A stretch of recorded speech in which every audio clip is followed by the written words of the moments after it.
Baik, perkenalkan, nama saya Jona Pangaribuan, saya dari kelas 12 IPS 1.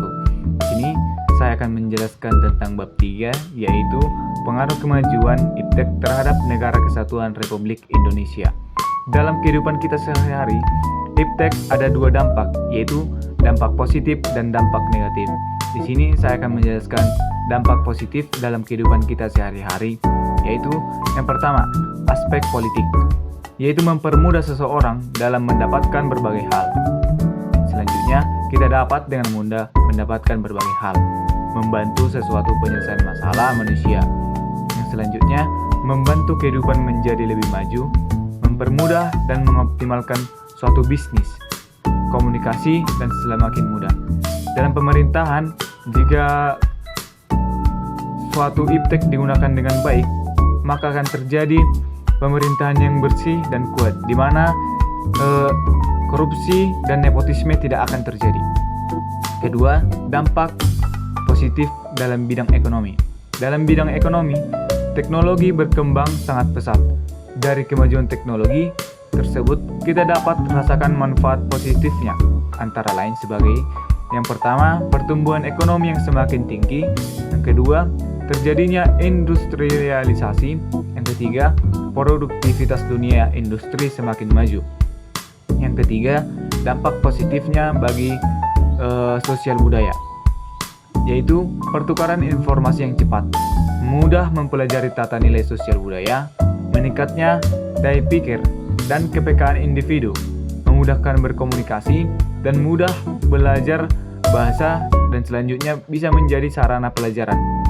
Yang keempat, dampak positifnya bagi hukum pertahanan suatu negara, penegakan hukum yang profesional, supremasi hukum yang kuat, regulasi hukum yang kuat, supremasi sipil yang kuat, perubahan peraturan yang cepat, dan akses informasi hukum yang mudah. Itulah dampak positif iptek dalam kehidupan kita sehari-hari. Selanjutnya saya akan menjelaskan dampak negatif iptek dalam kehidupan kita sehari-hari. Itu aspek politik, dapat merusak moral, di mana internet dapat menjadi media iptek yang turut memengaruhi moral seseorang. Perkembangan iptek yang semakin pesat dan banyak dimanfaatkan dapat membuat orang menjadi semakin malas, karena iptek juga memiliki tujuan dan mempermudah serta membahagiakan manusia. Yang kedua, dalam aspek ekonomi, di mana dampak negatif dalam aspek ekonomi ini yaitu menjadi seseorang akan menjadi menggunakan budaya konsumtif, di mana kemajuan teknologi terutama dalam e-commerce dan media sosial telah membuat konsumen semakin tergoda untuk membeli barang dan jasa. Hal ini didorong oleh iptek tersebut untuk mengkonsumsi lebih besar. Selanjutnya, dampak negatif dalam sosial budaya, hilangnya nilai-nilai tradisional. Nilai-nilai tradisional seperti gotong royong, kearifan lokal, dan budaya adat terus tergerus oleh budaya asing. Globalisasi budaya menjadi hilang karena budaya asing masuk ke dalam suatu budaya dan merubah budaya lokal tersebut. Perubahan gaya hidup masyarakat menjadi konsumtif, menjadi individualitis dan hedonisme. Yang selanjutnya, dampak negatif iptek dalam pertahanan suatu negara, yang dimana terjadinya tindak kejahatan cyber, informasi yang salah tentang sebuah negara berkembang dengan cepat dan juga dapat membocorkan suatu rahasia dalam suatu negara. Sekian dari penjelasan saya, terima kasih. Selanjutnya, saya akan menjelaskan bab 4, yaitu dinamika persatuan dan kesatuan dalam konteks Negara Kesatuan Republik Indonesia. Hakikat negara-negara Kesatuan Republik Indonesia. Konsep negara kesatuan atau unitarisme. Istilah negara kesatuan sudah sangat sering Anda dengar, sebab nama negara kita adalah Negara Kesatuan Republik Indonesia.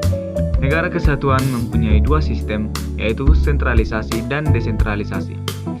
Dalam negara kesatuan, dengan sistem sentralisasi, semua hal sudah diatur dan diurus oleh pemerintah pusat, sedangkan daerah hanya menjalankan perintah-perintah dan peraturan-peraturan dari pemerintah pusat.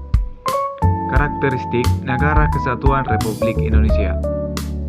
Karakteristik Negara Kesatuan Republik Indonesia juga dapat dipandang dari segi kewilayahannya.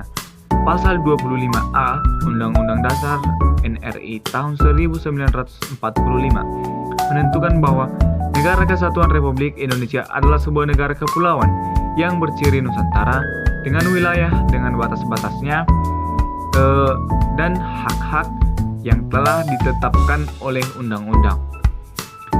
Negara kesatuan tersebut juga mencakup yaitu 1.